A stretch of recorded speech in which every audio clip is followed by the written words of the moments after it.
Woke leftists have had a difficult time the past 2 years. The list of ordinary acts that are called covert white supremacy has been growing exponentially since the Trump presidency began, and as the widening divide over NFL protests show, the racially tinged culture war is just gaining momentum.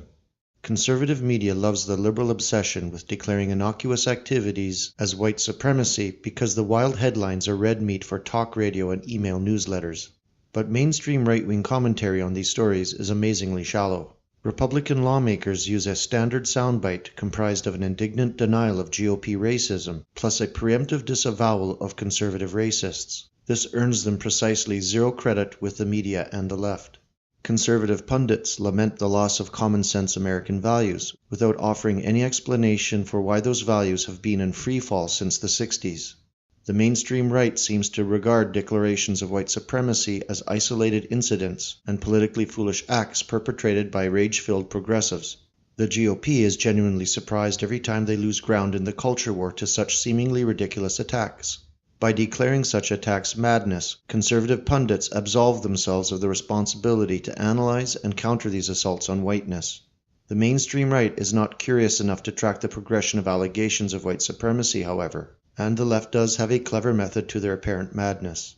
Liberals begin an anti-white attack by condemning some distant act of racism, so that moderate whites can comfortably agree. Once whites have shown their willingness to concede a minor point, the liberal left rapidly moves the goalposts until those tolerant, progressive whites are themselves accused of racism. Let us use the symbol X to represent any white institution or activity. X could be sports, higher education, Hollywood, the music industry, or local government. The left's attacks will follow the same general pattern no matter what X represents. Using this alt-right guide to white supremacy, you will be able to not only understand the leftist tactic being used, you will also be able to predict for friends and family the next stage of white supremacy outrage. Whatever topic is selected for forced re-education is first attacked through its history. There is a legacy of racism in X, therefore the modern version of X must be made more inclusive and diverse. The politically correct white dupes, be they liberal or conservative, will then make an offer of support in good faith. The most powerful institutions and individuals will bend over backward to get non-whites to the front of the line in X. The changes implemented in the name of diversity lead only to decline in the quality of X, but guilt-ridden whites are willing to accept that if it means they are immune to charges of racism. Unfortunately, at this point, the totally unracist whites have accepted the basic premise of a historical legacy of racism, so they are now powerless to object when the institutional change that merely adds some diversity to white organizations is declared not good enough.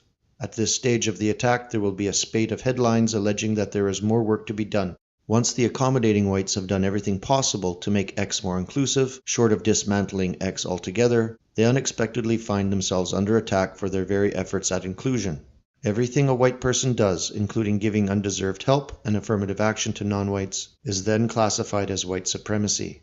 The institution X is then entirely taken over by non-whites, which means that X ceases to perform its stated function and is reduced to a wealth transfer program in which whites silently provide the money and managerial skill to facilitate their own decline. This process does not merely condemn whites for protecting their own interests. If you are white, even joining in the erasure of your own race is not good enough. The final stage in the white supremacy gambit is the open condemnation of whiteness itself as inherently evil. To review, first an institution whites invented is declared racist, next the diverse version of the institution is declared insufficient, then all the actions of whites become racist, and finally the mere existence of whites is declared a form of white supremacy.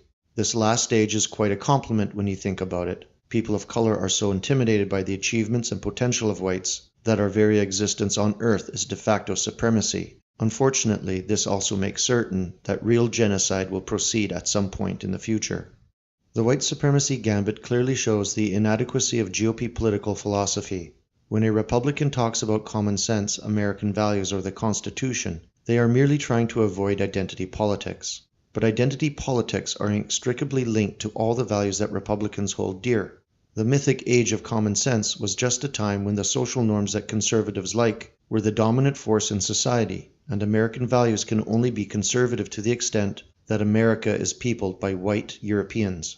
The Constitution itself was never intended to be the governing document for a heterogeneous country, made up of Muslims, Hindus, Jews, or Africans. If anyone had asked the founders to write a governing document for such people, they would have immediately created a white ethnostate. After America has lost its white majority with no resistance from conservatives, and the promised ideological conversion of non-whites fails to materialize, the few conservatives who are left will argue that the new Hispanic and Muslim cultural norms are just as American as the European traditions they replaced, because all the Muslims and Hispanics are legal citizens of the USA. The absurdity of this ideology is egregious. The politicians who claim to be conserving American culture will be praising totally different cultures and calling them just as American in a few decades. Accepting the infinite malleability of America and the universal applicability of the Constitution means that conservatives can never make a principled objection to any demographic or cultural change proposed by the left. The alt-right fundamentally agrees with the left's assessment of Western civilization.